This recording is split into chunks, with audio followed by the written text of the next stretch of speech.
What really happened with your host, Mike Rivero.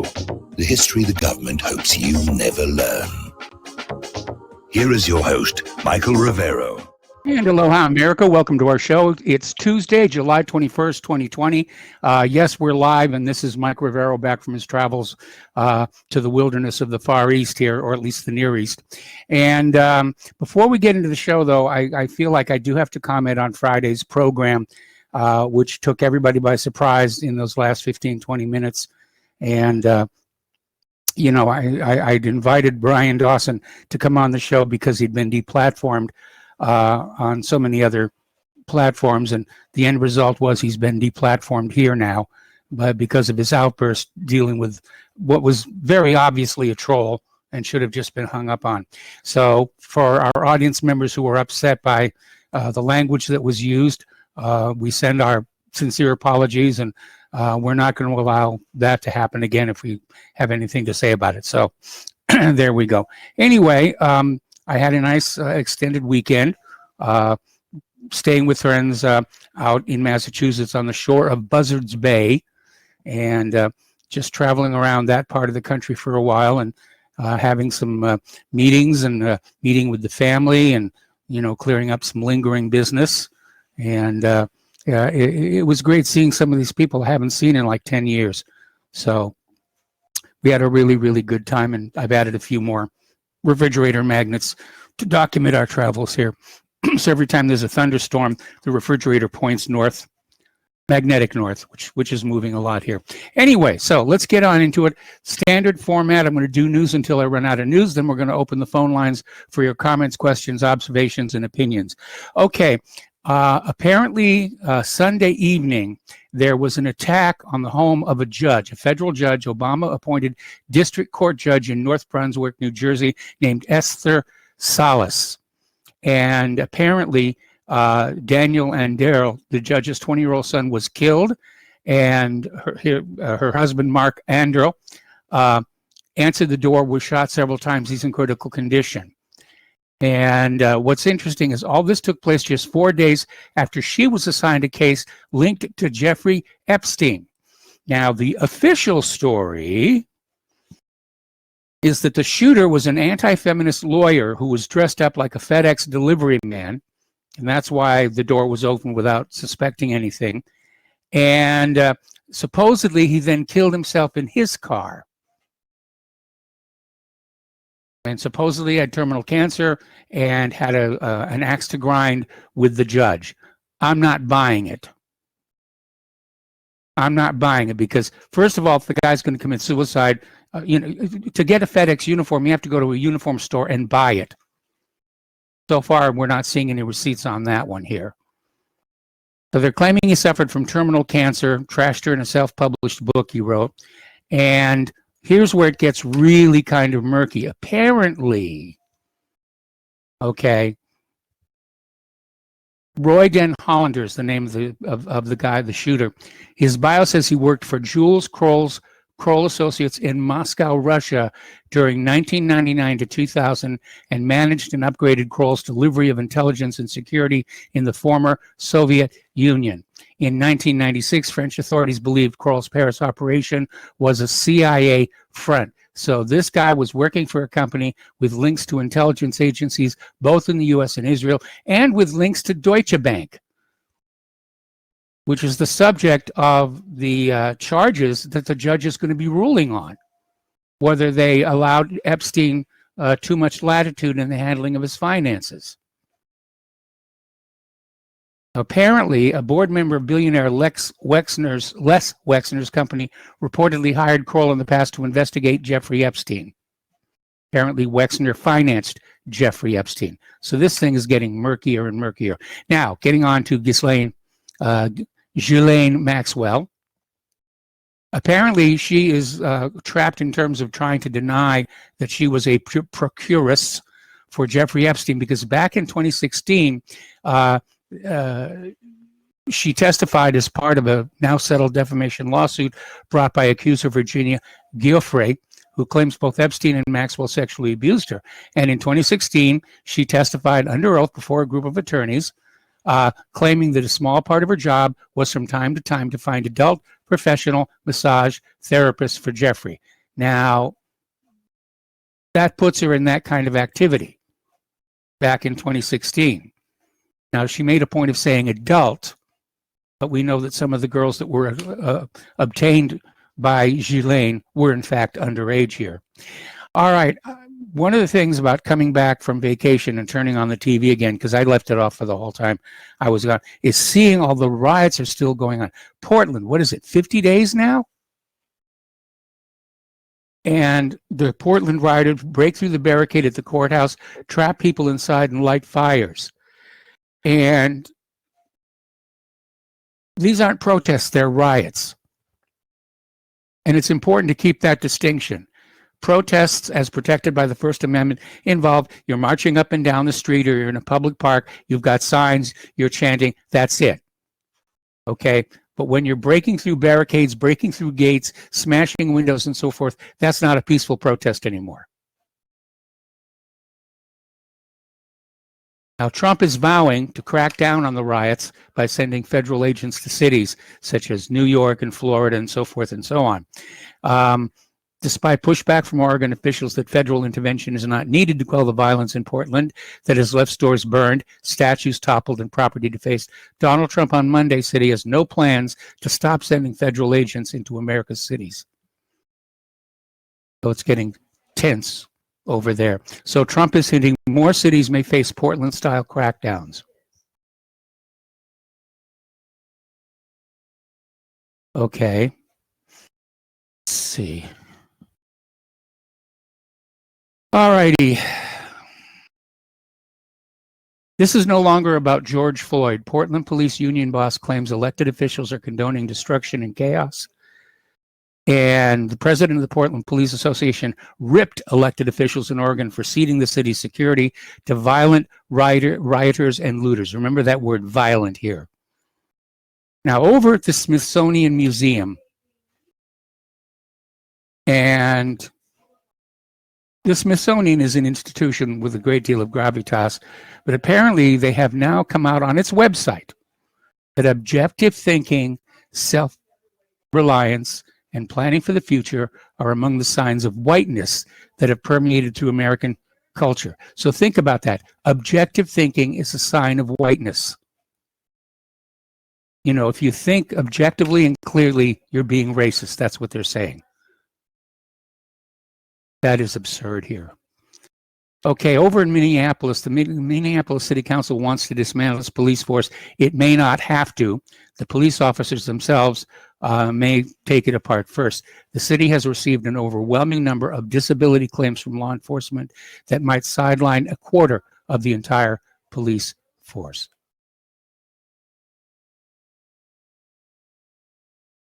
Okay.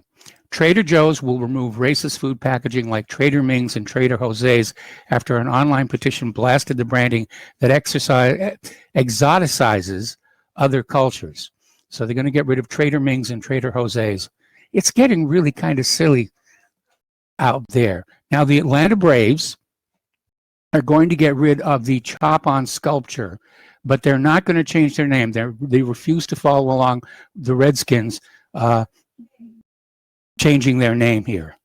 Now, here's a good one. Everybody's seen a crosswalk, right? And there's the walk, don't walk. And, you know, the don't walk is, you know, the red light. It's either a hand or stop or circle in a bar and anything. But the walk is always, you know, a little outline guy in white. And so now they're saying that's racist and oppressive. The little white walk guy on the crosswalk indicator is now being considered racist. Okay, turn it green. Problem solved. So let's talk about the McCloskeys. This is getting completely and utterly ridiculous. Apparently, St. Louis Circuit Attorney Kim Garnder has been charged, or is charging the McCloskeys with felony, not brandishment, felony flourishing, and another misdemeanor assault charge for waving their guns at a peaceful protest. That's the entire case. And so Kim was out there saying, we have to protect the right of people to peacefully protest. Well, as I emphasized before, these particular people are not peacefully protesting. They're violent. They broke down the gate into a privately owned community and poured on in. That's not protected by the First Amendment.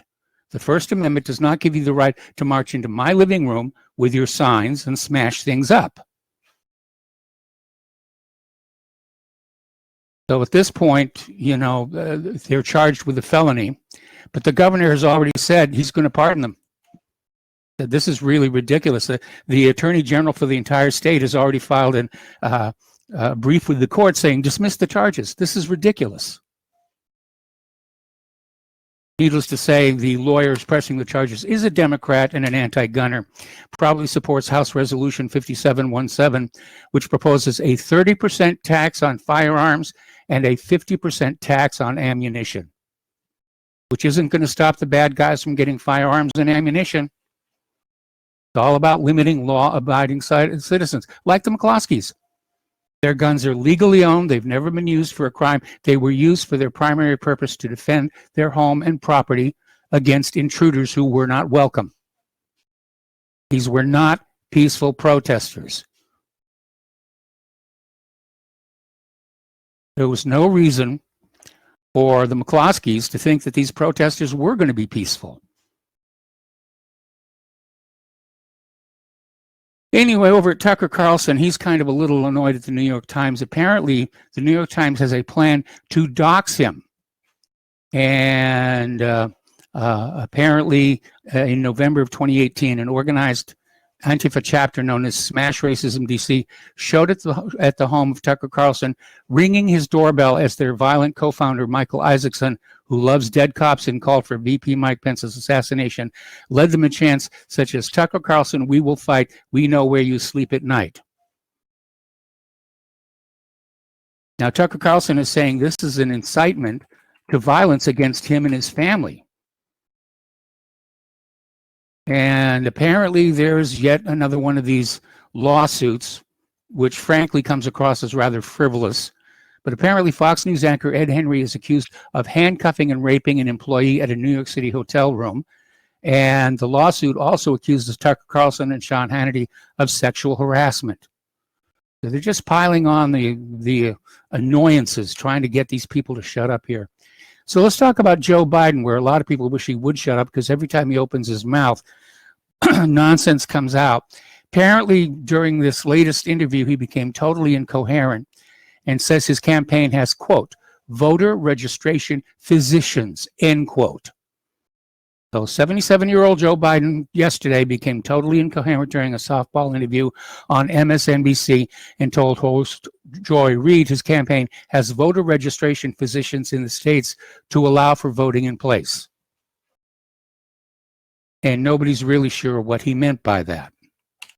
CNN is pushing Joe Biden as a man of faith who can win over the evangelical voters. Now, the liberal media mocks and disrespects people of faith in America all the time. But now that we have an election coming up, CNN rushes in to prop up Joe Biden as some sort of deeply religious man, suggesting he can appeal to deeply religious voters. Where Biden's campaign is starting to fall apart is he's trying to be all things to all people. He's not taking a firm position of what Biden stands for. He's out there, he's copying from Trump, he's copying from Obama, he's copying from pretty much everybody, and he's trying to pitch his speeches to whoever he thinks is listening at this particular moment. And people are noticing that. He's not really committed to a particular agenda, a particular platform. Basically playing a game of Me Too. Trump is out there saying, buy American, hire American. Biden saying, yeah, me too. I support the same thing. The one thing Biden is out there saying that he will do if he's elected president is end the Muslim travel ban. He calls it vile. Biden is trying to panic Americans with a new climate change doomsday clock. So now he's channeling Al Gore. Now, Joe Biden claims he is vetting 4 black women as his VP pick, but refuses to say who they are exactly. And he promises his administration will look like America. Now, he's got 4 black women on his VP list. He has not committed to picking the black woman, a black woman. I want him to pick whoever's best qualified. Period. End of discussion. But we'll see what's going to go on here with this. I'm just concerned that Hillary Clinton is on that list as well. Joe Biden is now courting Trump-hating Republicans. He got John Kasich to speak at the Democratic National Convention. Not that it's going to be all that much. I'm sure it'll be televised, but so far hardly anybody is signing up to attend. I think the last count was something like 350 people. Basically the delegates, and that's going to be it. Okay, now,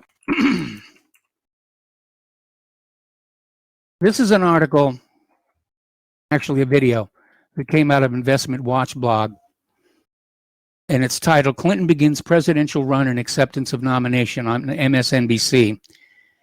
And it says her plan right now is she's going to be nominated as the VP, then steal the election, then Biden will admit through his handlers he's not fit to serve, and it will all be billed as happenstance and coincidence, and, oh, gee, we had no idea.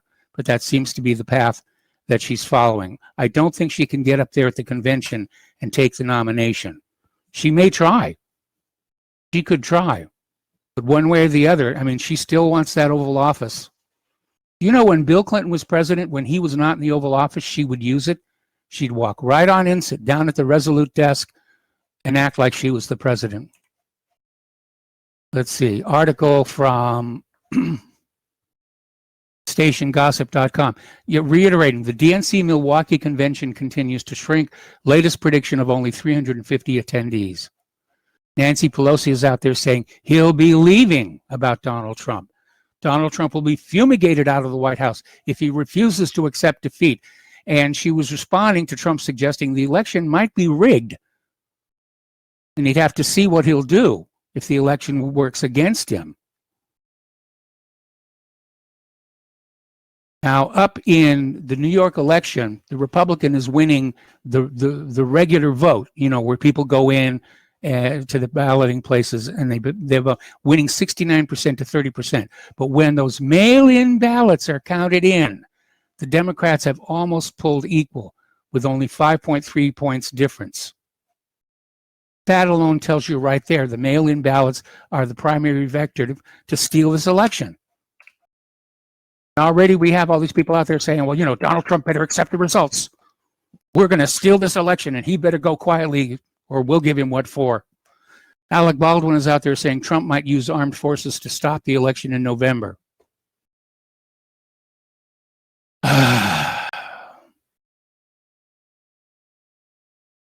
Knows what's going to happen. All right, let's talk about COVID-19. And one of the things that was interesting about my travels this last weekend was going from state to state, seeing how the requirement to wear masks changed, the self-isolation changed, the social distancing changed. Going through the Philadelphia airport, all the stores and restaurants and everything would close down. Everyone had to wear a mask, and except for the ticketing and the gates and TSA, everything else was pretty much closed. Anyway, down in Kentucky, this couple can't travel more than 200 feet from home after authorities slapped a pair of ankle bracelets on them following an argument over COVID-19. And they said, we don't want to self-isolate. So Elizabeth Lynn Scott tested positive for the virus last weekend, despite having no symptoms. That might be a problem anyway. Those tests that are out there, there are so many false positives and false negatives. It borders on being useless. So they're out there with their ankle bracelets on here. As of Monday, Walmart required all shoppers to wear face masks. We got to take a break for commercial. We'll be right back after these commercials. And welcome back to our show here. And a reminder that Republic Broadcasting is still in the middle of a perpetual fundraiser. We don't have any angels who are pouring gobs of money all over us to control what we're saying. I think Friday afternoon probably proved that. So we need your help. We rely on you, the listener, to keep us on the air here. So the postal address where you can send a check, money order, or if you prefer anonymity cash is Republic Broadcasting Network, 2251 Double Creek Drive, number 302, Round Rock, Texas, 78664. The phone number where you can make a credit or debit card donation is 800-724-2719, extension 3. The network thanks you. All right, so we're getting on back to this face mask situation. And as I said, as of yesterday, Walmart is requiring all shoppers to wear face masks. It was sort of an optional thing before, now it's mandatory. Apparently in Cuyahoga County in Ohio, Mike DeWine's order mandating the use of masks in high-risk areas has prompted the county to set up a hotline that allows people to report others for not wearing masks. It's a snitch line, like the Nazis used to do, get people reporting on each other.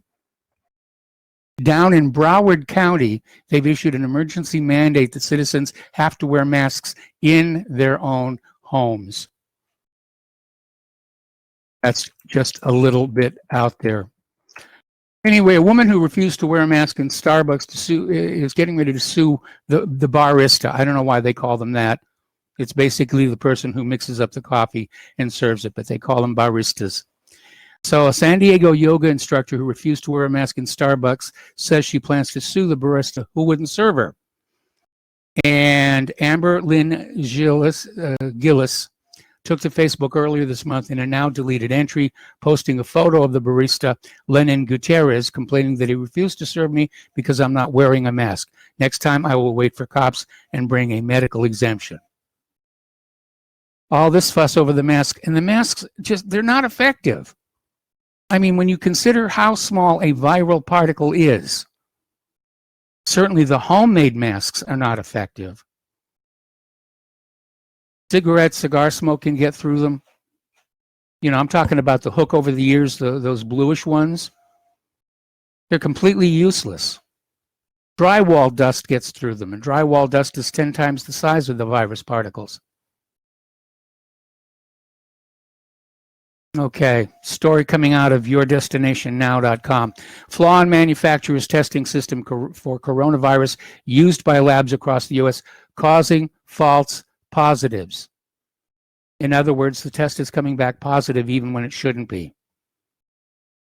There are so many false positives and false negatives that you'd get just as good results flipping a coin. So, China is saying that there's a new unknown disease spreading across China. It's deadlier than COVID-19. They don't know where it came from. See what happens.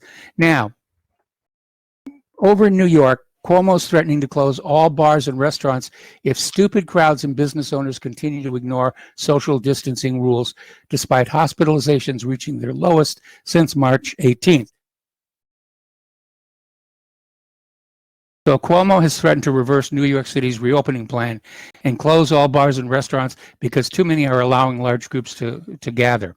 Now, one of the things Cuomo did is he basically said that you can't sell alcohol all by itself, that you can only sell alcohol if you're serving food as well. Well, this has resulted in bar owners coming up with $1 menus. You know, $1, little bowl of onion rings, something like that. So technically they're serving food and they can sell alcohol. Good way to go here. All righty, getting into some other news here. A Russian tech entrepreneur on Monday began a defamation claim against the British author of a controversial report at the heart of the 2016 U.S. election meddling allegations, first leaked to BuzzFeed. This is Christopher Steele and the so-called P dossier, which we now know was completely fake. And in it, Christopher Steele named this Russian tech entrepreneur as being part of the Russiagate scandal, which now we know that was fake as well. And so this tech entrepreneur is suing Christopher Steele personally, and I hope he wins. I absolutely hope he wins. I want to see some of these people who were lying to the world get their comeuppance. We're hearing rumors coming out of John Durham's investigation that plea deals are already being negotiated. Joe DeGenova says U.S. Attorney John Durham is working guilty pleas with various deep state actors involved in the Trump coup attempt. I think we need some jail time for some of these people. All righty, turning to the international news now. Early on July 20th, yesterday, positions of the Syrian army came under shelling by militants in the villages of Furu, Bassa, and Beit Hasno in the southern part of the Idlib de-escalation zone. In response, government forces struck positions. Oh, we got to take another break for commercials. All right, let's put this on hold. We'll come right back to this after these words from And welcome back to our show. Here we're talking about events in Syria, where there seems to be a drone war in the process of escalating. And apparently a few days, local tensions increased just a few days after a key infrastructure object of Hayat Tahrir al-Sham in Idlib became the target of a drone attack. Apparently, back on the 18th, 3 suicide drones hit facilities of the Watad Petroleum Company in the town of Saramata. This company is controlled by Hayat Tahrir al-Sham and has a monopoly on the fuel market in greater Idlib. It is deeply involved in oil trafficking with nearby Turkish-occupied areas in northern Aleppo and responsible for the illegal import of fuel from Turkey. A notable part of Hayat Tahrir al-Sham's revenue is generated by Watad. Now, Israeli missiles hit several sites in Damascus, wounding 7 people, and apparently Israel did this in response to plans to deploy air defense systems in Syria. So I don't know what Israel is thinking about, because if you go in and you carry out an air attack or a missile attack on Syria, what's going to be their first reaction? Build up their air defense systems. But Israel's out there saying, oh, this is all Iran's fault. This is all Iran's fault. So, of course, we have to go in and basically bomb it because, again, it's all about keeping Syria defenseless and wide open for eventual invasion, which is not going very well. I think we can all agree on that one. Egypt authorizes sending troops to Libya. This risks a clash with Turkey. That could be the next flashpoint. That's all we're waiting for, a flashpoint that'll really start World War III for real. So apparently yesterday, Egypt's parliament gave military junta leader Abdel Fattah al-Sisi approval to deploy troops into neighboring Libya, following up a similar authorization from Libya's Tobruk parliament, which is loyal to General Khalifa Haftar and is seeking an intervention on their behalf. This is the latest of Haftar's several multi-year bids to take over Libya. Egyptian airstrikes are common, but a direct ground invasion is highly risky because Turkey already has troops in Libya. They are backing the alternative government in Tripoli. This looks tailor-made to be a proxy battle over Libya. Anyway, the U.S. warship Porter entered the Black Sea on Saturday to take part in an annual NATO exercise, days after Russia placed its Black Sea forces on alert. Sea Breeze 2020. It's amazing these names they come up with. Is co-hosted by the United States and Ukraine and involves more than 2,000 personnel from Bulgaria, Georgia, Norway, Romania, Spain, and Turkey. It'll run through the 26th of this month, focus on warfare areas such as air defense, anti-submarine warfare, damage control, search and rescue. A Navy P-8A Poseidon sub-Hunter aircraft is also participating. Now, here's what's interesting. According to the news release, the Navy release, the exercise will take place exclusively at sea to help mitigate COVID-19. In other words, they don't want the sailors going on shore. Nobody will be allowed to go on shore because they don't want to get them infected here. The military has a real problem with COVID-19. Their rates of infection are much higher than ordinary civilians because they're crowded together more. All right, Beijing is warning all of the countries in Southeast Asia to beware of U.S. sabotage and saying to be on guard against U.S. attempts to sabotage the region's stability by inserting itself into the South China Sea disputes. The comments by Huang Zilian followed a hardening of Washington's position on China's claims in the sea and come after an op-ed in which his American counterpart, Song Kim, declared Washington's support for Manila in the West Philippines Sea. This is the term Manila uses to refer to the portion of the South China Sea it claims as part of its exclusive economic zone and includes areas claimed by Beijing. China is also saying that the U.S. is pressing the accelerator to trash relations. As the Trump administration takes fresh aim at China for a list of grievances ranging from intellectual property theft to the coronavirus pandemic, Beijing fired back by saying the U.S. is possessed by such evil and is therefore to blame for deteriorating relations. Some in the U.S., driven by ideological bias, have been sparing no effort to paint China as a rival or even adversary, smear and attack China, and encircle and contain its development. The U.S. is pressing the accelerator to trash China-U.S. relations while China is putting the brakes on. Well, maybe. Meanwhile, the U.S. is deploying B-1B bombers to Guam. They've tended to be used to threaten North Korea, and a new deployment this week sees a pair of B-1B Lancers arriving in Guam after a brief stop off in Japan to participate in a joint exercise. Though such bombers tend to be used for operations near North Korean airspace, officials are also emphasizing the U.S. tensions with China in the South China Sea. It's hard to imagine that with China's substantial air defenses, these deployments would be likely to see use against them. The South China Sea, however, seems like it's going to be an ongoing issue as the U.S. insists they will never accept Chinese claims on islands in the area. The Chinese, however, show no interest in giving up on any of those claims. All right, the P5+1 deal is now 5 years old, or the Joint Comprehensive Plan of Action. How the U.S. squandered an unprecedented diplomatic opening with Iran. Well, they didn't really squander it. They never wanted it. The long-term goal is war with Iran because that's what Israel wants. The deal, the P5+1 deal, was never intended as a grand bargain, but by stopping the nuclear capability clock for a decade and a half with intrusive inspections, it offered an off-ramp conducive to diplomacy and a stepping stone to a mutually brighter future. But that's not what our government wanted. Our government knows Iran is not building nuclear weapons. Iran has no desire to build nuclear weapons. Like Iraq, it's an excuse to engage in hostilities, to try and regime change another country. Anyway. Apparently, there's been another explosion in Iran, this one at a central Iranian power plant. And the explosion took place at a power plant in Iran's central Isfahan province on Sunday. And apparently, the blast did not disrupt the plant's electric supply to customers. Meanwhile, the damage done at Natanz, they have pretty much established there was a bomb. It was deliberate sabotage here.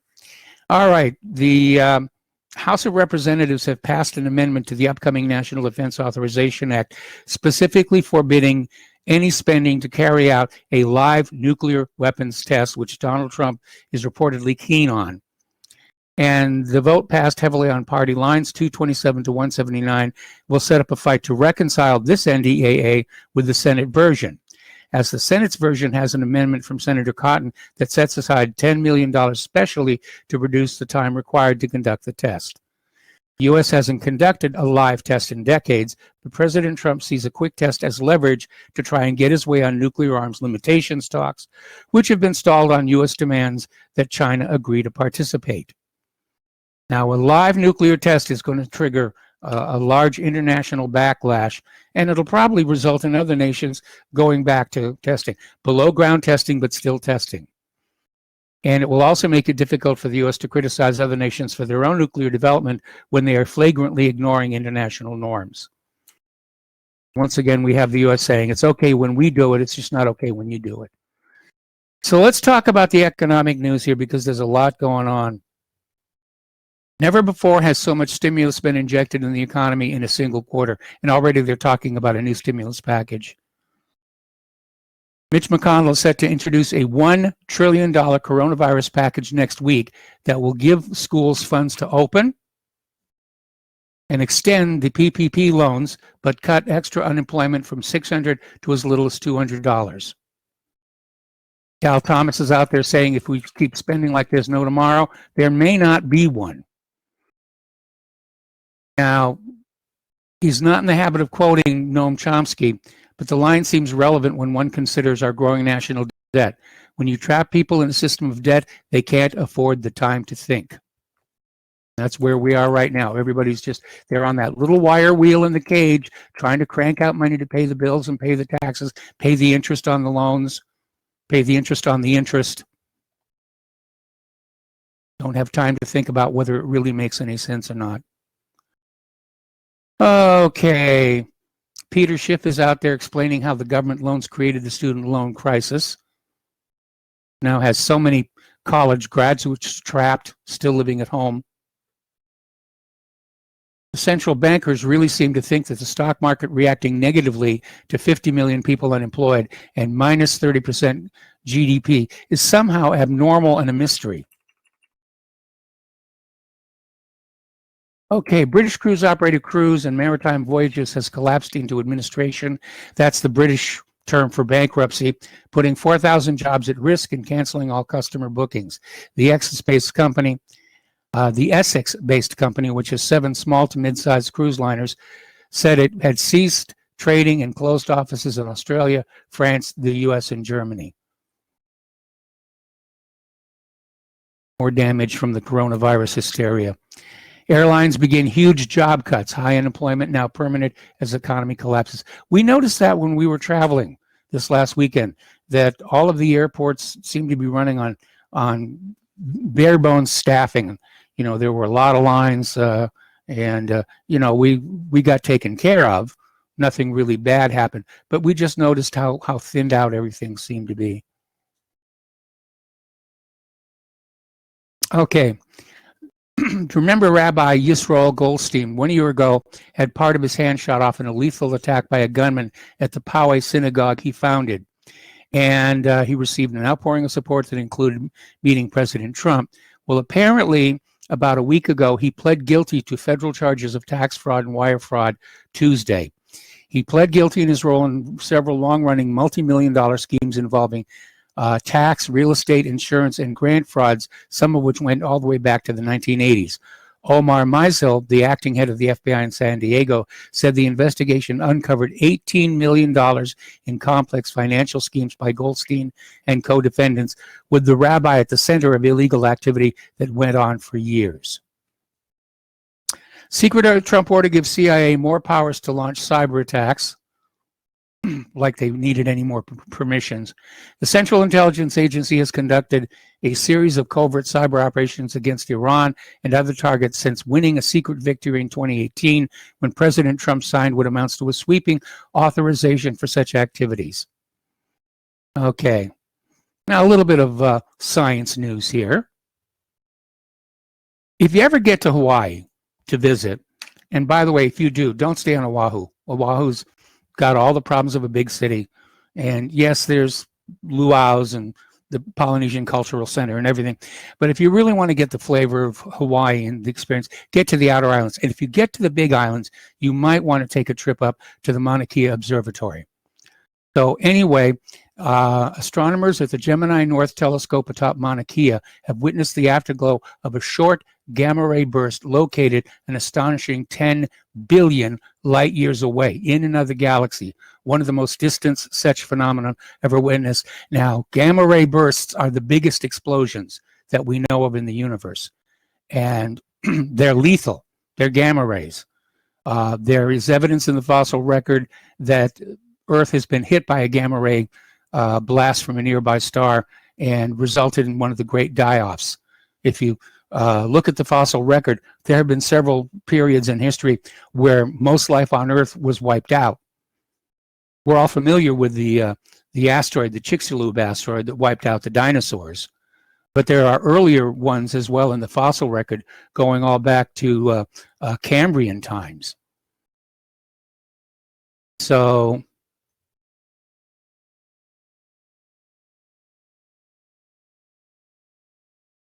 there's something to be avoided here. Okay, 5 more asteroids are inbound this week. NASA is warning of an upcoming flyby closer than the moon. This is going to happen on September 1st from asteroid 2011 ES4. It measures 160 feet in size. It's expected to buzz the Earth September 1st at 10:49 p.m. Eastern Daylight Time. Now, even if it strays off course and actually hits us, it would not be the end of life as we know it, but it would certainly pack a bit of a punch.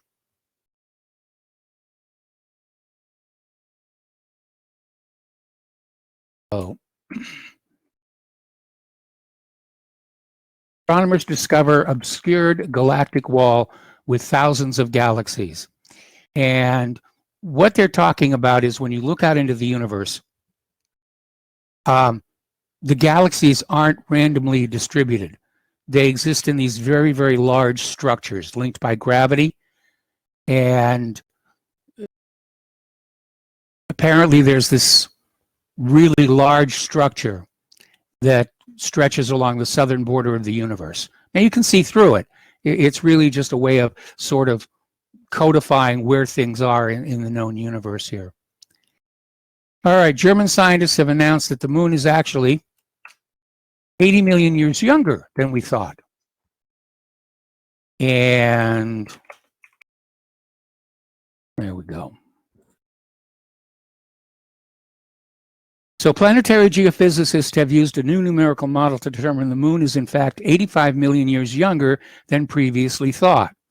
And scientists at the German Aerospace Center, led by Maxime Maurice, produced a model to more accurately calculate what exactly happened when the protoplanet Theia smashed into a nascent and still forming Earth about 4.425 billion years ago. Now, previous estimates had suggested the moon formed about 4.5 billion years ago, but it doesn't look a day over 3 billion.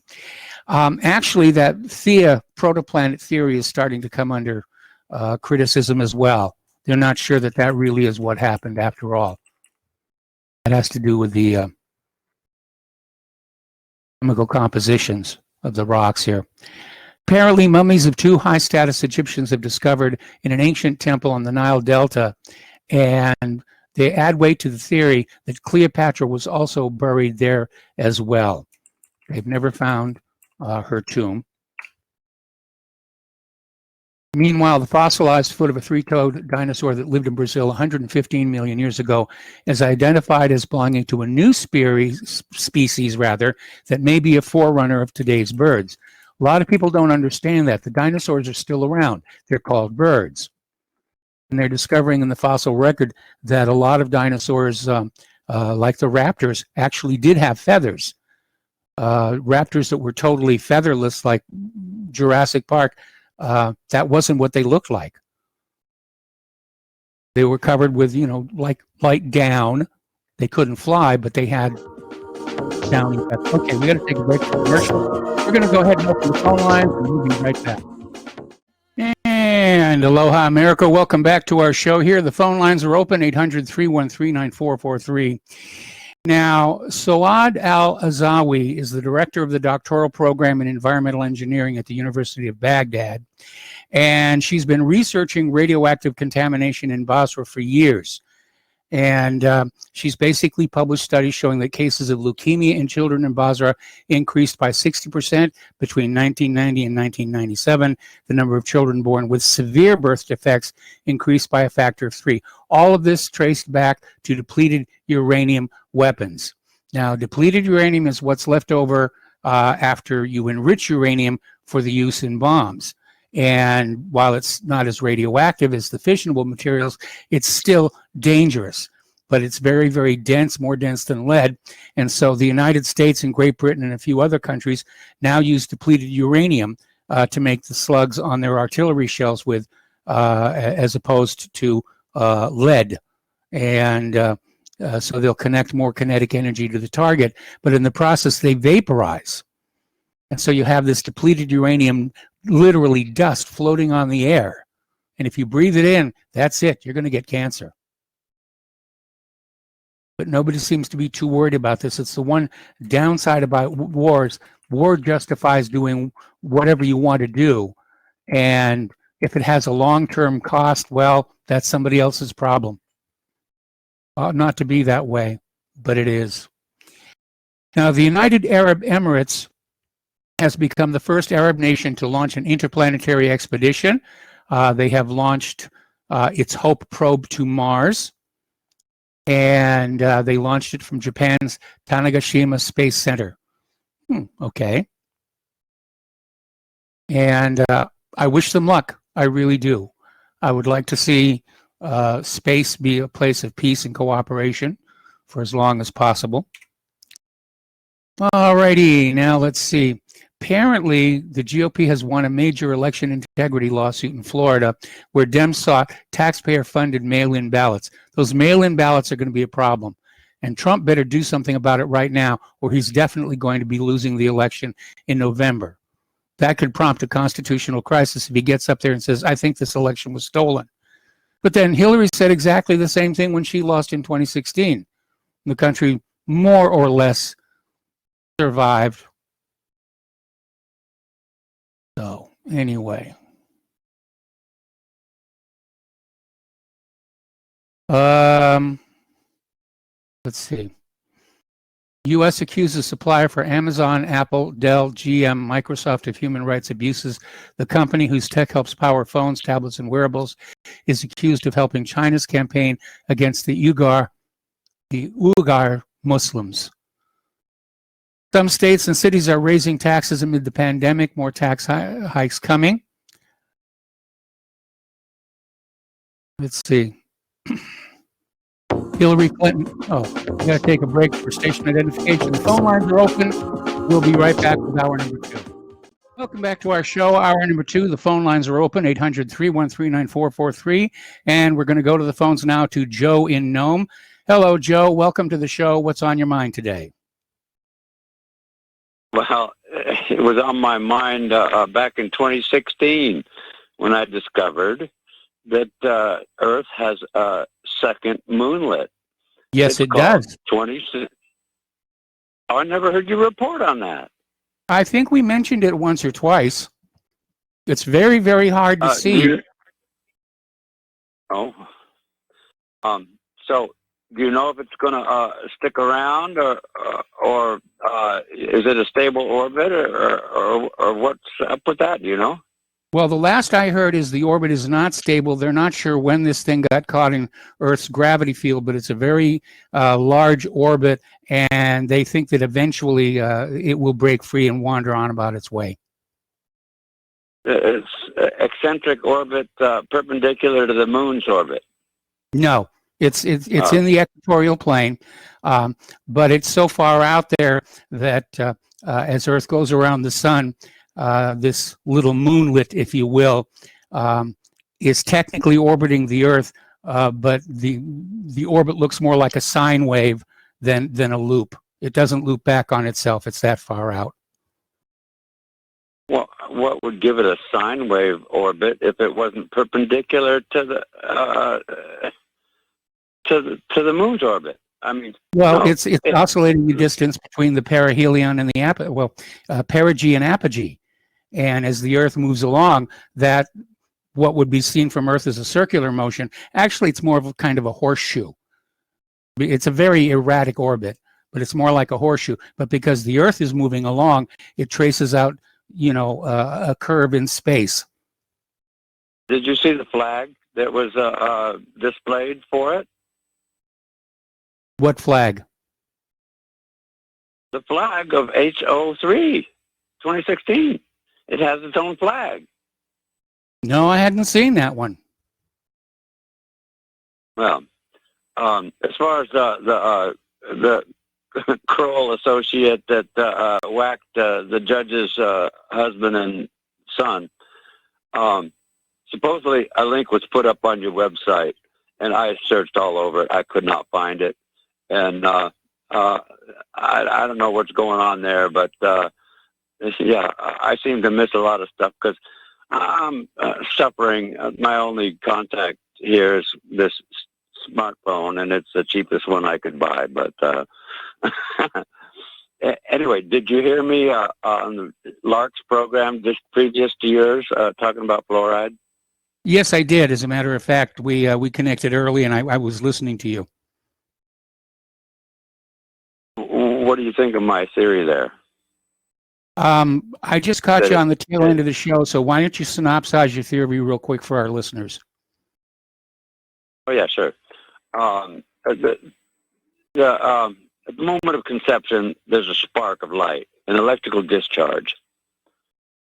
And the first organ in the body that forms is the pineal gland, and it more or less directs the rest of the construction of your body.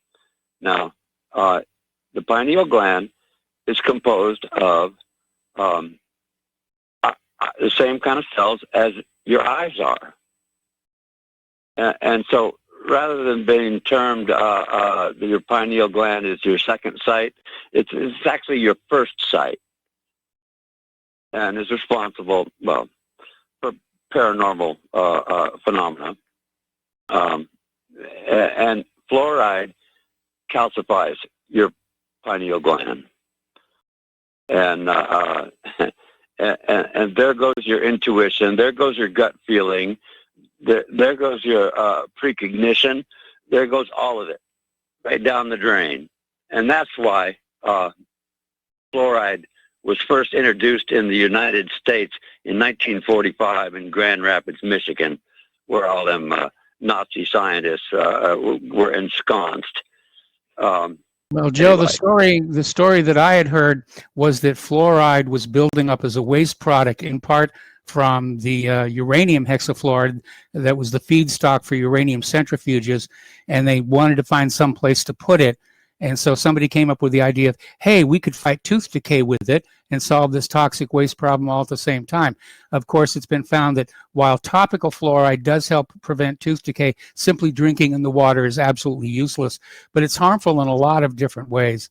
Anyway, Joe, thanks an awful lot for the phone call. Hey, it was so useful for the Nazis during the war that as soon as we brought them Nazis over, well, gosh, we'll adopt their technology. That's what we wanted in the first place. It's a tranquilizer. Well, yeah, they were feeding it to the prisoners in those slave labor camps. And they're feeding it to you. Yes. All right. Have a nice day. All right, same to you. We're going to switch over to Starfire in Pennsylvania. Hello, Starfire. Welcome to the show. What's on your mind? This is, Starfire anyway. I was wanting to talk about the cashless society. Yes. I'm concerned because what happens when you want to give your grandchildren like a Christmas present of money or a birthday present of money or even money you have in your drawer? I imagine it's going to be in the form of a gift card. You know, you go down to the supermarket and you get a gift card and you pay them a fee to move the money onto the gift card. And they make money that way from the fee of selling the gift card. And then, of course, hardly anybody runs those cash cards down to zero. So as a matter of fact, they make money on both ends of the deal. That's why I don't use those. Anyway, we're going to switch over to Paul in Montana. Hello, Paul. Welcome to the show. What's on your mind? Paul in Montana? We lost Paul too. Okay, let's go to Tom in Florida. Hello, Tom. Welcome to the show. What's on your mind? Tom, are you there? We seem to be having some difficulty with our phone lines. Hello? Hello, Michael? Tom. Are you there? Yes. Yeah, I can hear you now. How you doing, Michael? Good day to you. I'm doing fine. Okay. Glad you had a nice little vacation. That was great. Yes. Listen, I just want to say that white silence does matter. That's what I saw.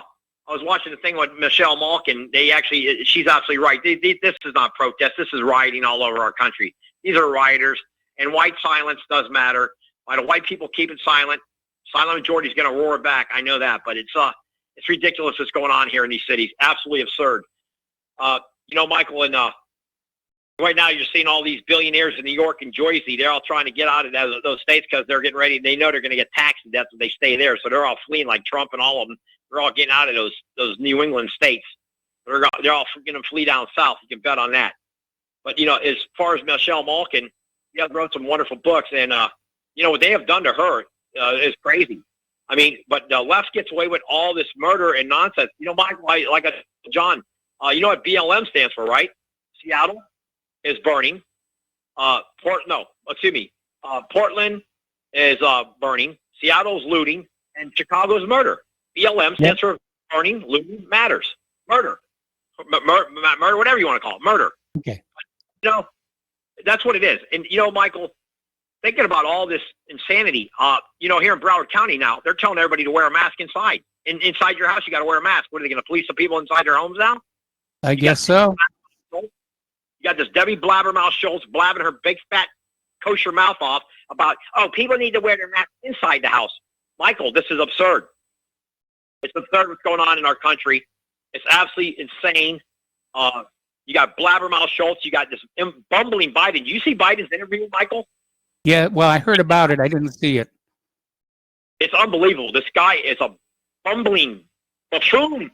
And people would vote for this guy, who really is a racist. Biden, this guy is a joke. And, all these hypocrite Catholics, that, and the Catholics are going to vote for Biden. And they're supposed to, there's nothing more liberal than a Catholic liberal. Nothing, Michael. No way. I can't believe what I've seen in some of these Catholics, man.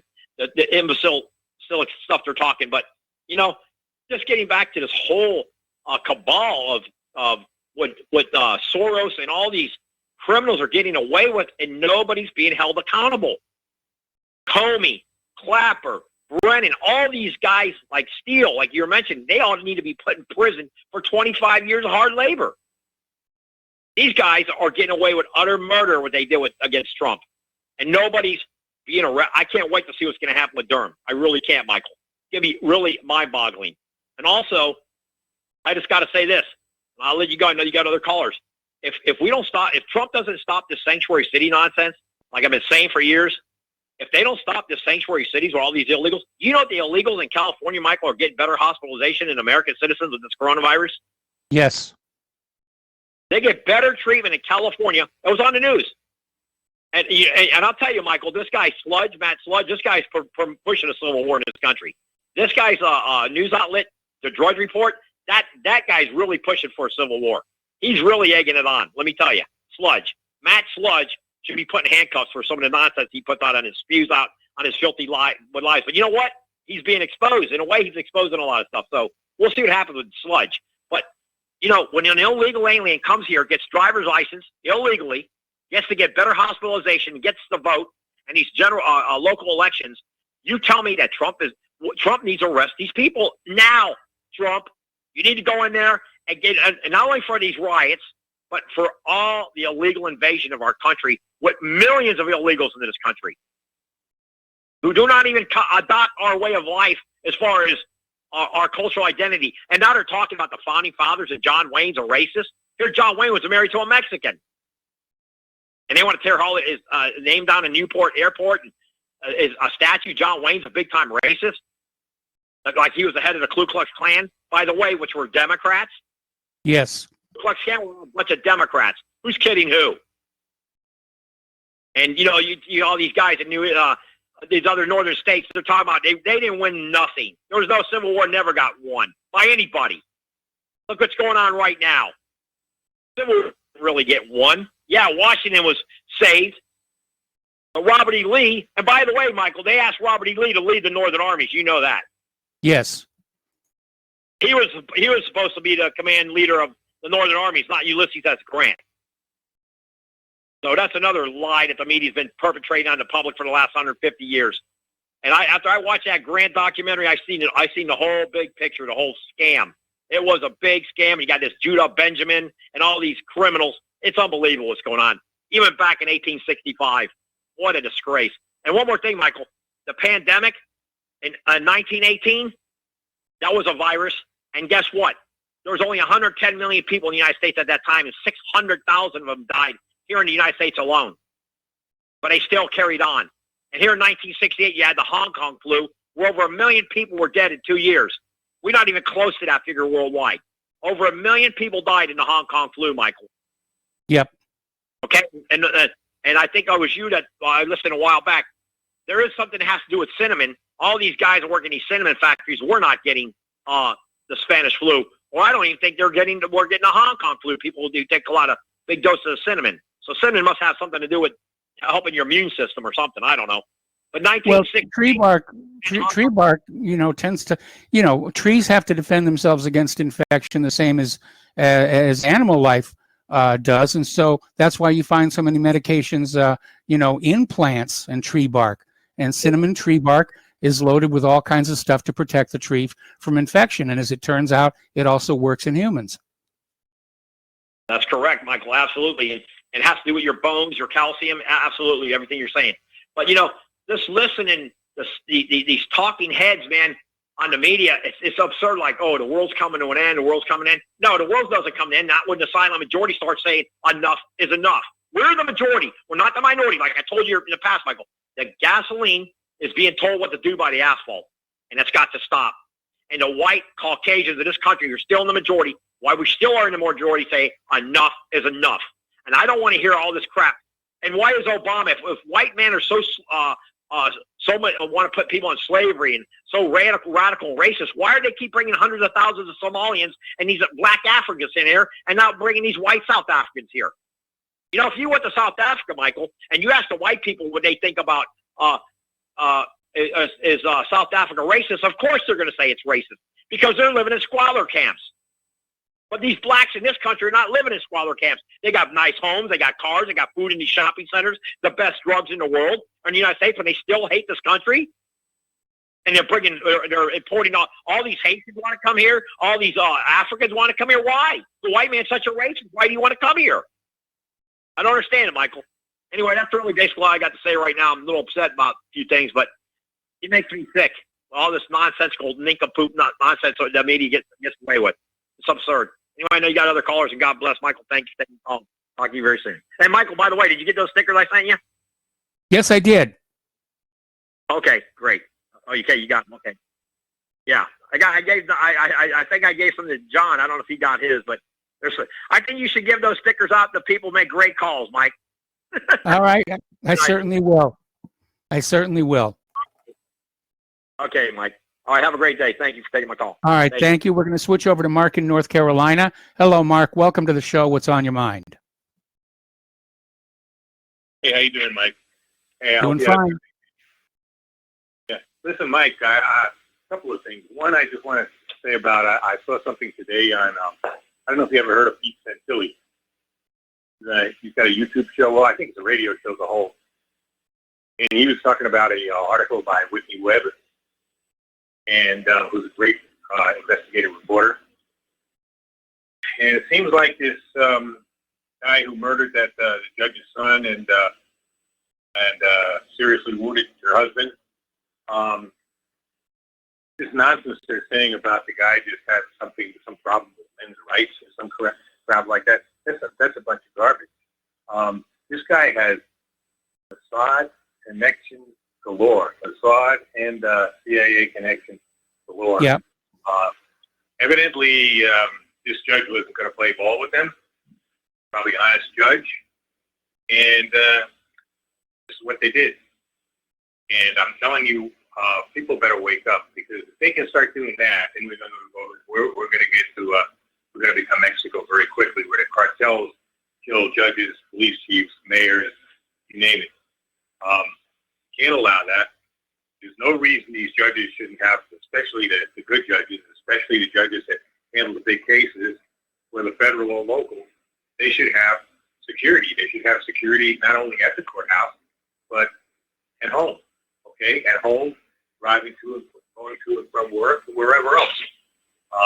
These are dangerous times. You can't just allow this to happen, because the criminal justice system is hanging by a thread as it is.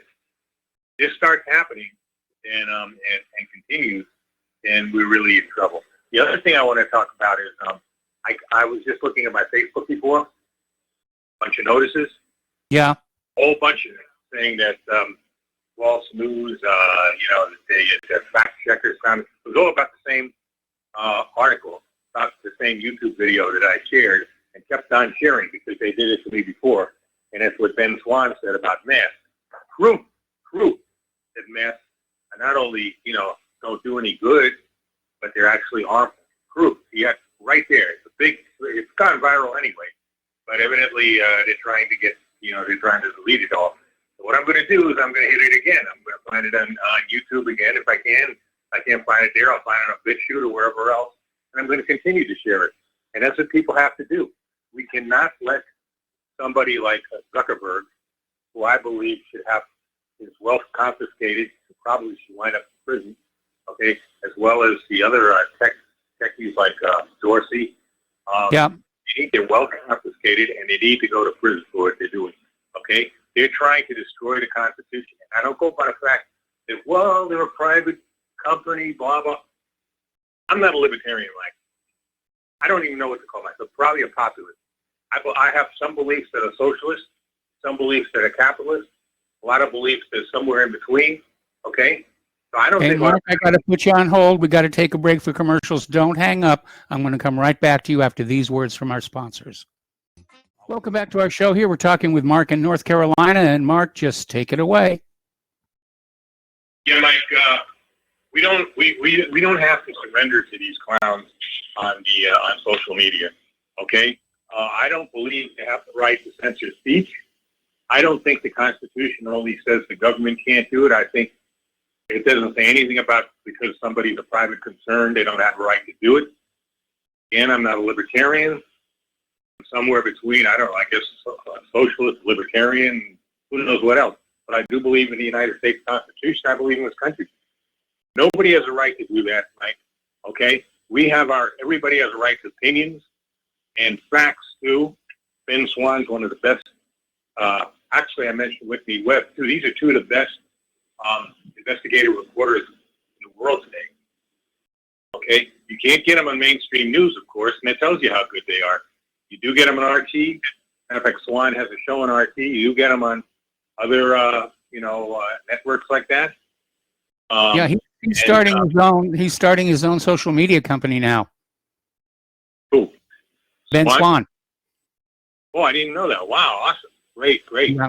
By the way, I'm on Parler also now. Parler is very good. So, because they kicked me off of, what do you call it again, of Twitter. And also, like I said, I don't know if you've ever seen it, I've got my own YouTube channel also. So, I try to get, I look at myself as a citizen journalist. I think anybody who passes information around is a citizen journalist. Okay? I agree.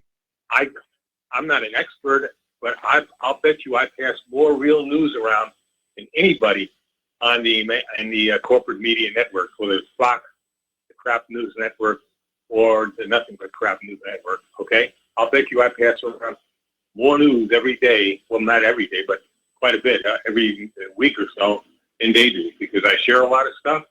I put as much stuff out there. I call your show. I can't really get through to any other show. Most other shows have blocked me, like on what I call corporate talk. They're like, they wouldn't take that.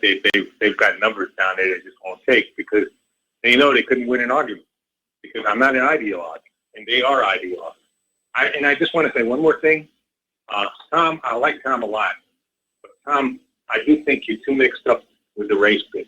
I think the problem is not race in this country. The problem is these technocrats, these billionaires, these multi-billionaires, these control freaks that are using race to divide us. And they would love nothing but a race war. That's exactly what they want. Then they could really figure they could get control. So we need to start sticking together, folks.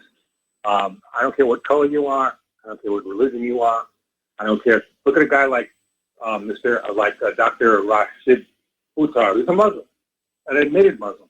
I'd vote for him for president if he ran. Of course, he can't because he wasn't born here. But I'd gladly vote for a constitutional amendment so he could run. Okay? It's not the color of one's skin. It's what's inside of that person. If you believe as an American, if you got it in you as an American, if you believe in freedom, you believe in Constitution, okay? That's all. That's all is needed. Doesn't matter your color. Big deal. You also got, by the way, to some great YouTube channels now from Africa. Their names now, but I do share them around, and they talk about the vaccines.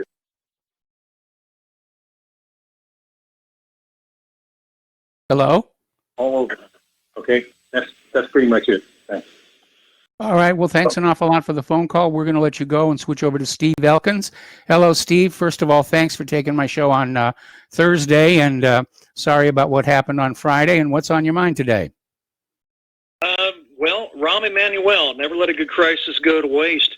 I identified new COVID crisis commerce today at my dog groomers, and I just wanted to mention it as another new thing out there to generate some money here. Of course, the states will profit on those surviving businesses if they're still around. But the COVID-19 certificate in the frame in my dog groomer's window today, and the certificate says they are COVID-19 authorized. They have the certificate. Evidently, they must have to pay for that, kind of like your Board of Health, that's your sanitary.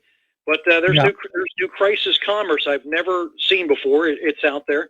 And now I assume since one has it, it'll be one of those things I must have it also, or people will not, do business with me. So it's one of those things that'll catch on only because you have to, because everybody else has started the wave of that movement. The certificate, COVID-19 certificate. So I noticed that today. So I just want to mention that. Never let good crisis go to waste here. I wouldn't be surprised if the Girl Scouts start selling masks. Of course, their mask would be a little different. They'd have to have a little zipper in the middle, which would allow you to eat that cookie. But, like I said, there's people drumming up ways to make money in this crisis, this pandemic, and I just want to identify the new certificate, the COVID-19 certificate. You're going to be seeing these in the windows of a lot of businesses that are still open. You watch. All right. Well, thank you very much for the phone call. We got to take another break here for commercials. And real quick, we are having some issues with our phones. So if you call and you get disconnected, please call back in. And yeah, we do seem to be having some problems with the phones. So we'll be back after these words from our sponsors. Welcome back to our show here. And yeah, there's something weird going on with the phones here. Peter in Los Angeles has called in like about 3 times now. And as soon as he connects, he gets cut. And we don't know if it's our end or his end, but we do have a call from Starfire in Pennsylvania. She's called back in. So, Starfire, what's on your mind? It's the same thing, but I was just wondering, what if you had, when we were talking, what if you had like a yard sale? How would you do it if you only had the cards? Or a little kid who mows lawns for like $10, $20 a yard? How would he get paid? That was You're absolutely right. You're absolutely right. And then that way, we are my people. We barter. If I have something and you have something, we barter. If I can do something and you can do it, then we barter. That is a good way to do, no? Yes, it's a very good way to do it. And, I think ultimately we're seeing all the major banks, move on to apps on the smartphones. And I think the cashless society depends on everybody having a smartphone hooked into their banks so that they can do an instant payment, transfer $20 to the lawn kids account. And, they'll find some way to work it around. I'll tell you where they're going to have a problem, though, is where the politicians going to get the dollar bills to stuff into the G-strings at the strippers at the strip club.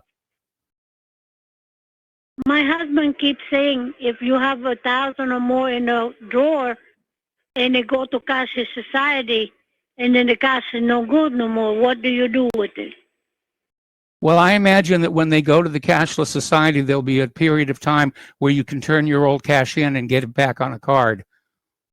Oh, okay. I tell him that because, he's been concerned. And we've been trying to send you some money, but every time we do, it comes back. Is that in the post office or some other way, PayPal? It is in the post office, and it keeps coming back. I have no idea why that would be the case. You're sending it to the address in Santa Claus, Indiana, right?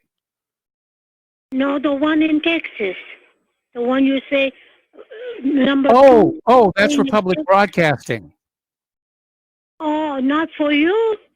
No, that's for Republic Broadcasting. It's all the same rice bowl. But still, I wanted to send it to you.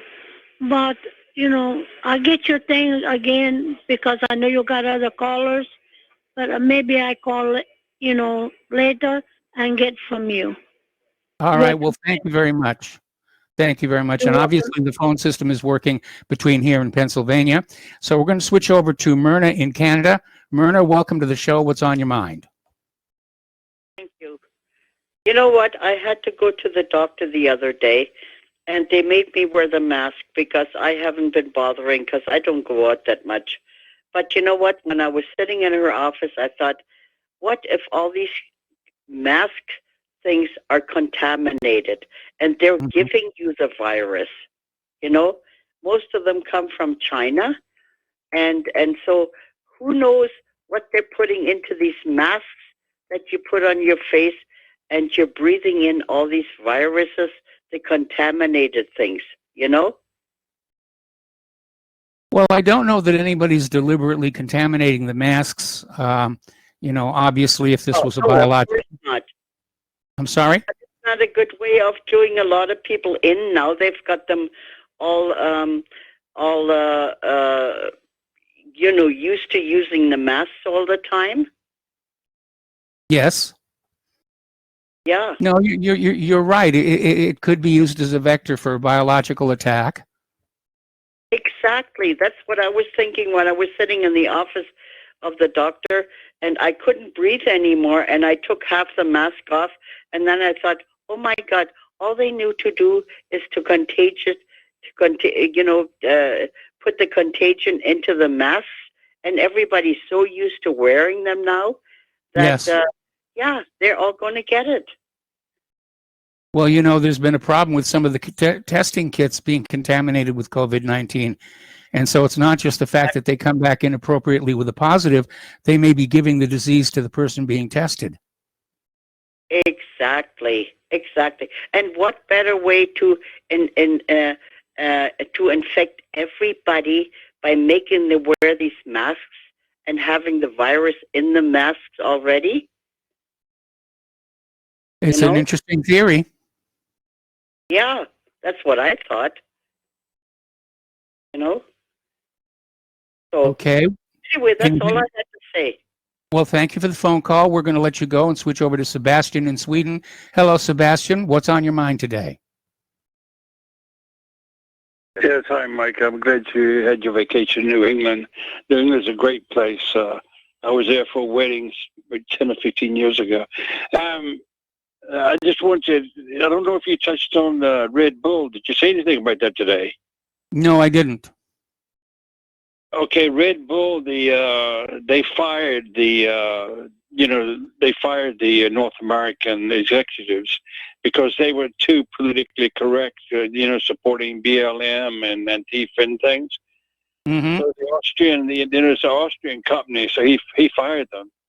And I read the article a little further, and it said that he supports the anti-immigration party in Austria. So he doesn't want to be PC, with his... Well, I'm going to have to get a six-pack. That's all I can say. Yeah, I was thinking about you. I'm a diabetes, and I really didn't like energy drinks, but if I ever have to buy one, it'll definitely be a Red Bull now. And then I heard the woman talking about about having no cash in Sweden now. They got some coins, but they're so terrible. They're magnetic, and they're made of steel, and they only have one coin that's made of any type of metal. It's a 10-crown piece. So they've been doing it, sort of sneaking up. That we have a bank ID and a smartphone, and our debit card has a chip in it, and it also has a what do you call it? RFID chip, not ID, personal ID, but it's you don't have to put it close to you don't have to put it insert in the machine. You just put it close to it, and it's called Blip. And Blip, yes. It just takes anything under $20. Anything under $20. Everything over $20, you have to put the code in. You have to put the card in the machine itself and put the code in. And we also have something here that is in the smartphone. It's called Swish, and you can swish money from anyone that has it in their smartphone. Unfortunately, I like cash. I prefer cash, but I Me was too. I was selling things. It was a secondhand, like a warehouse, and I had a table there for 2 or 3 years, and I gave it up because of the COVID. They closed it down. But everybody would say, "Don't you have a switch? Don't you have a switch? Don't you have a switch?" So I finally had to get it. And it's actually easy to send money from person to person. Yes. It doesn't cost anything. It doesn't cost anything at all. But if it's from a person to a company, it costs about 30 cents extra. You know, so it works pretty good. And I haven't read anything anywhere about anyone hacking it. You know, so and it's been here around. We've had Swish around maybe 3 or 4 years, and we've had the debit card around 10 years, and then we've had this blip around. It's around 2 years. Mm-hmm. So it's pretty good, you know.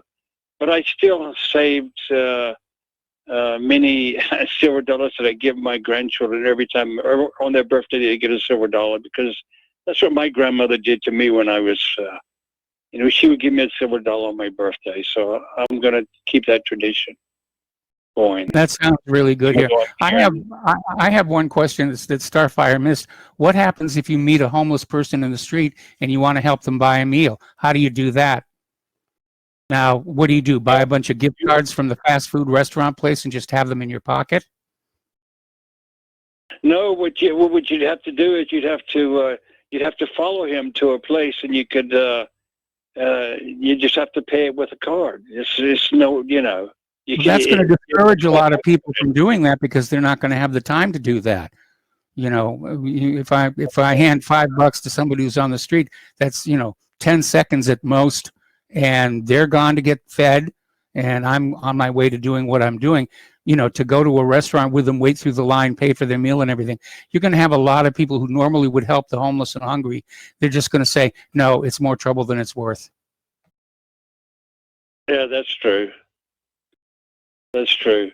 Anyway, the pensioners, the government a paper leaked out from the government, and if over 5,000 people have died, I'm sure it's at least 4,000 pensioners. Every time 2,000 pensioners die in Sweden, it saves the government $30 million a year. Because of the pension payments and the what do you call it, the health, the hospitalization and everything.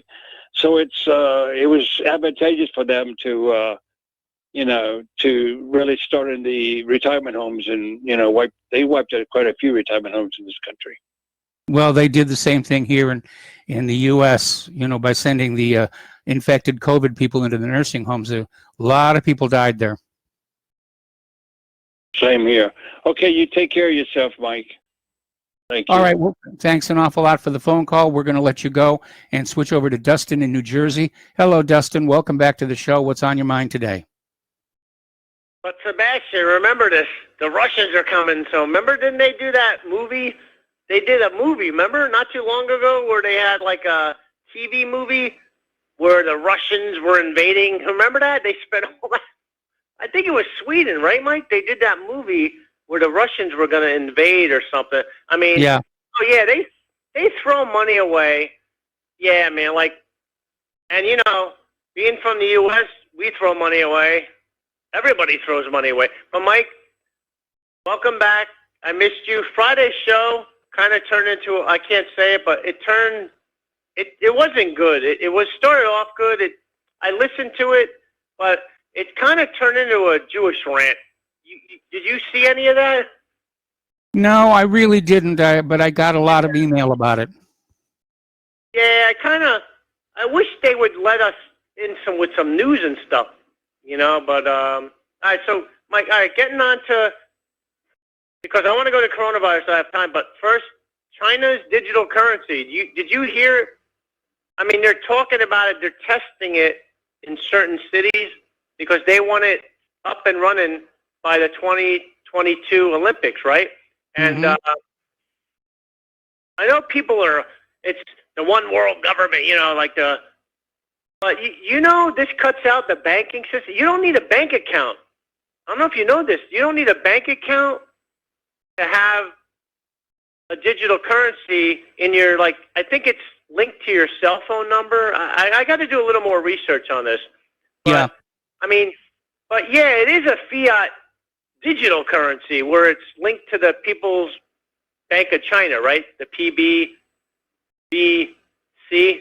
Is that how you say it? People's Bank of China? Well, you know what I mean. Yeah, I know what you mean. But it's not, there's nothing linked to it, but it does cut out, like, a multiple middleman, like, does cut out the middleman, right? Like, so basically, if they had that here, the Federal Reserve would be behind that, but you wouldn't have to get a bank account at, like, TD, right? Or Santander, or, you know what I mean? Like, isn't that better than nothing in a way? Like, Well, you've got to have an account somewhere for the money to move in and out of, and there may be specialty accounts that exist just to handle the digital currencies. But I can think of a lot of areas in which, cash and carry is definitely the way to go. The thing I don't like about the cashless society is it's removing a certain convenience of having cash in your pocket. It's further erosion of our control over our own wealth. Plus, of course, the government knows everything that you're buying, and, there are times when I don't want people to know what I'm buying. If I'm on my way home from work and I stop off for a jelly donut, that's nobody's business but my own. And I don't need the government to know about it. I don't need the bank to know about it. I just want to go into the donut shop, plunk down $1, take my jelly donut and have, food jollies. But in China, like, they're still going to have banknotes in China because they said because of the older population, they're not digital savvy. I mean, obviously, as time goes on, people become digital. But you know what? I look at this one. Like, as time goes on, if you get older, you become less digital savvy in a way, right? But, like, yeah. I look at this. I mean, but if you think about this, if you go in to buy, like, a big purchase, you're not going to use cash, right? Yeah. Like, if you're not going to buy a jelly donut, you know what I mean? So, all right, so I'm going to skip that with the coronavirus. With the mask. The masks are not contaminated. I mean, that listener, I'm sorry. The Q-tips are not contaminated, and the masks are not contaminated. And this is the Mark and Tom. I don't know if Tom watched the Chris Wallace Trump debacle, because I don't know if you watched it, but it was pretty bad. We got embers going around the country. Florida's on fire, and Trump said Florida's on fire because I said that. If he didn't if he didn't do what he should have done, DeSantis, Florida would be out of control. It's out of control, like a lot of the other, like Arizona and Texas. But, I mean, if you look at what Trump says, Mike, like, he's doing the coronavirus things again. He is FUBAR so far at this point. Like, he has to do damage. Like, he messed up. Like, yeah. I don't know where he's getting his information from, but, like, this whole masks don't work. Did you watch the interview? Masks don't, masks cause its own issue. Masks don't cause no issues because these masks most people wearing are breathable. Sorry, guys. Breathable mask means 4 to 5% it'll protect you against. You're not gonna die from carbon dioxide, Mark. Okay? I mean, that's just BS. And then second of all, the social distancing, Mike, is say 5% protection. So you look at that and the mask, the cheap mask, because that's all what people can get. Most people don't have gas masks. They don't really know anything about that. It's 10% protection. 10%, Mike, if I go into a store tomorrow, Okay, Dustin, nothing. Yeah. Dustin, I got to put you on hold. We got to take another break for commercial. Stay on the line. We'll be right back. Welcome back to our show here. Last segment of our program today on this Tuesday. We're talking with Dustin in New Jersey. And Dustin, if you could kind of pick up where you left off, please do.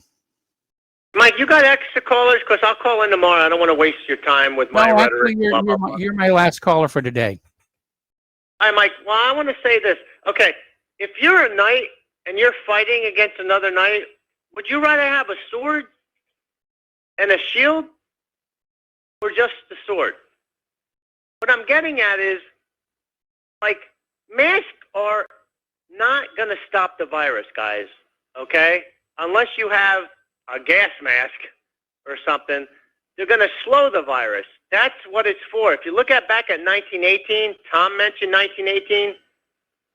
They had the gauze, multiple wrapped layers of gauze, and people were against that too. We have our anti-mask league 2020, right?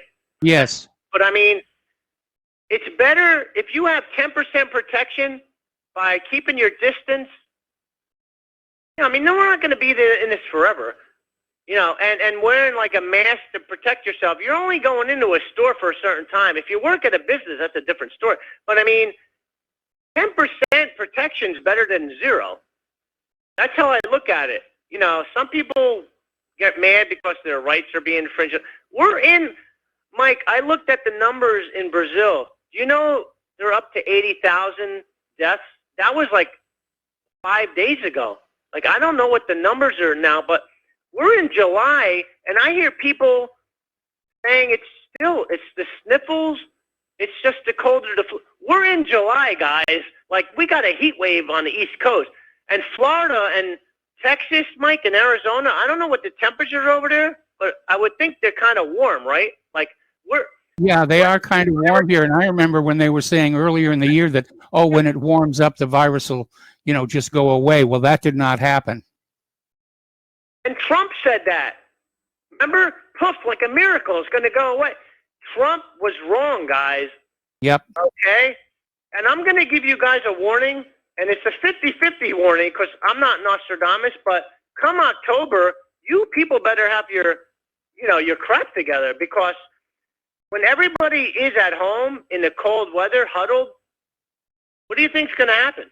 Like, nobody wants to wear a mask now. You saw what happened in New York in Astoria, right, Mike? Like, the people were all crowded in New York at the bars and restaurants. They weren't. Yeah. It was just all. What do you think's going to happen?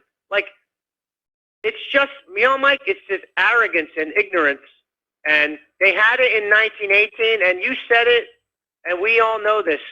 I'm going to leave you with this. History doesn't repeat itself, but it sure does rhyme, Mike, right? And it's just human nature to be ignorant. And have a good night, Mike. Well, I think it's more a case of human nature to say it's not going to affect me. It's happening to all those other people over there. It's not going to happen to me. But it happens to somebody. It really does. And I would follow the precautionary principle on this one. There's the music. Time for me to get on out of here. Stay tuned for John Stedmiller. I'm sure he's got lots of interesting things to share with you. Please spread the word of RBN. Please spread the word of whatreallyhappened.com. Please donate. We need your help to stay on the air. We'll be back tomorrow. Aloha, America.